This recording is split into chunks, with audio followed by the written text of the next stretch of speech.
ఇప్పుడు కేటీఆర్ అన్ని పోరంబోకు మాటలు, ఊర్లలో ఆవరగాళ్ళు ఉంటారు కదా, చెట్ల కింద కూర్చొని పొంకనాలు కొడుతుంటారు. అంతకు మించి ఏమన్నా ఉందా?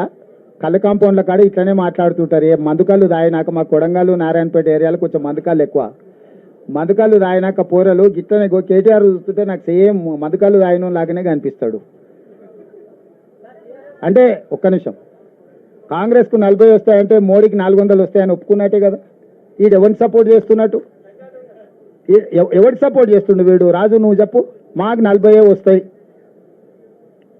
మోడీకి 400 వస్తాయని చెప్తుండు కదా. మరి నేనేం చెప్తున్నావు? మోడీ వీడు ఒకటే రాని ఆయన, వీని ఓటేస్తే మోడీకి వేసినట్టే అని.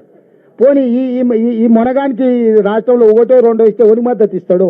మేమైతే లోపలికి రానియం. వాళ్ళకు పడకపోతే ఎవరికి ఇస్తాడు? ఆయనకు ఓటేస్తే దండగానే కదా. అంటే వాళ్ళ మాటలు వెనకాల ఉన్న మర్మం మీరు ఆలోచన చేయరు. వాళ్ళు ఏంది కాంగ్రెస్కు 40 రావాలని కోరుకుంటారు. ఎందుకంటే వాళ్ళ బాసు మోడీ గెలవాలని.